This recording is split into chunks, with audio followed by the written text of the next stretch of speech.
The Trials of Dick and Perry. Introducing Bad Acting.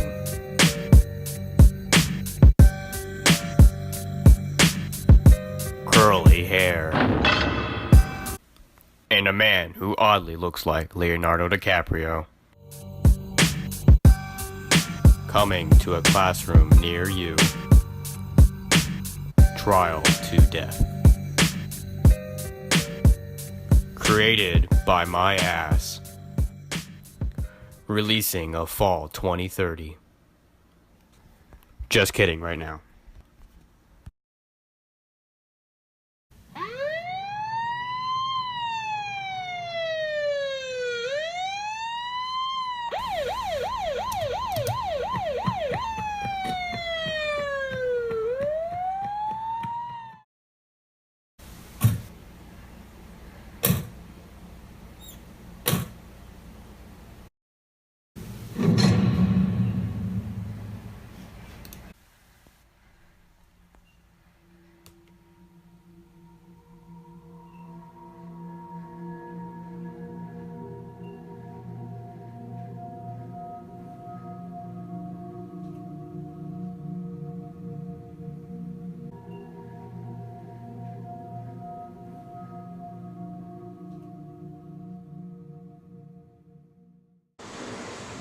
Gentlemen, you have just heard two energetic pleas for mercy on behalf of the defendants, Dick and Perry, two cold hard killers who murdered 4 civilians. However, with no intent to argue it in theological debate, I anticipate that the defense counsel would use the Holy Bible as an argument against the penalty. Well, here's what the good book has to say. Exodus 20, verse 13 states, "Thou shalt not kill," known as one of the 10 Commandments. However, in the next chapter, verse 12 states the penalty for disobedience of this unlawful killing. It reads, "That he smith a man, so that he die, shall be surely put to death." Now there is nothing to be gained from arguing the Bible, but our state provides that the punishment for murder is either life sentence or death. This is the law, and the strange, ferocious murderer killed 4 fellow citizens, not out of vengeance, but out of pure greed. For money, plain and simple money. And it was these murderers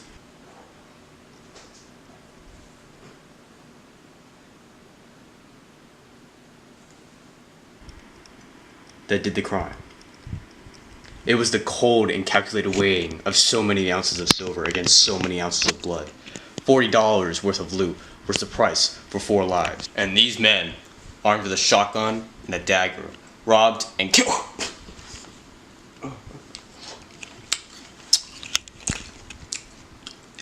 And killed these innocent civilians. Now, what are you going to do with these men that bind a man's hands and feet and slice his throat while putting a bullet in his head? Minimum penalty? What about Kenyon Clutter, Nancy Clutter, or the remains of their mother? All of them were killed violently, listening to one another gasping for their last breath. So what is our choice? Get the minimum so they can have a chance to strike again, next time possibly your own family, or to perhaps permit the death penalty? Now, gentlemen, I leave it to you to make the decision. Green sat down, waiting for a reaction, and while West was uplifted by his speech, congratulating him of it, others, however, thought otherwise. A young reporter from Oklahoma traded words with another newsman, Richard Parr of the Kansas City Star, stating how Green's address seemed unfair and harsh to the defendants. Richard Parr arguing with it only being truthful of how violent those killers were. The argument quickly became a heated debate of life or death. Reverend Post entered the debate, passing around Perry's portrait of Jesus. He argues for the man's sanity, stating any man who could paint this picture can't be 100% bad. Capital punishment is no answer, and they need enough time with God to be fair to them in their eternity. The bells ring and the footsteps of the jury is heard as they return from conversating. Oh, sorry about that. Get out of here. Sorry, I was farming. Now, gentlemen of the jury, have you reached your verdicts? Thank you.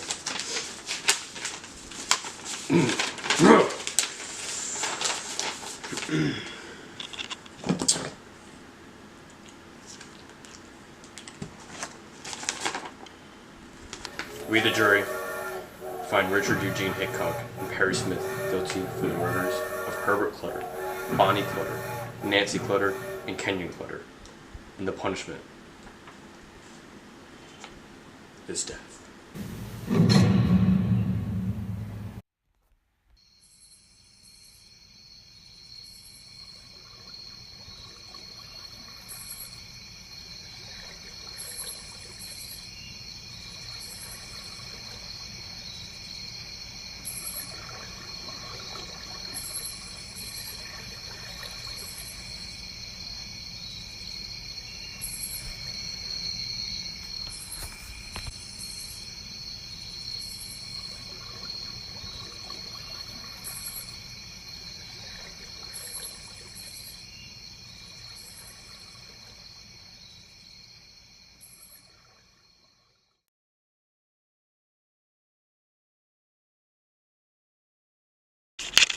Are you feeling it now, Mr. Krabs?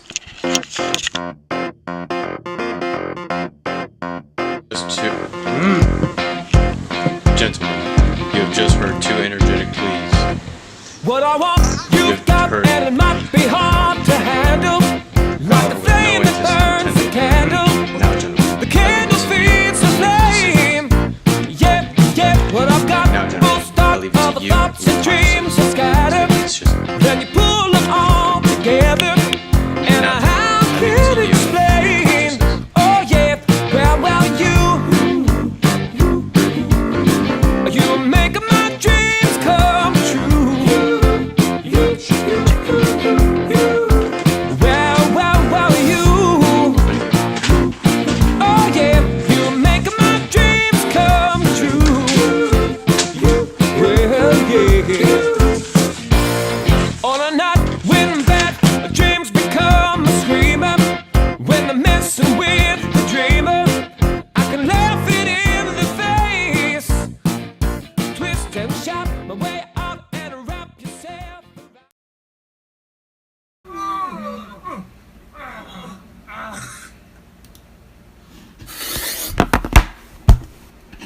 Oh my god, that is so good!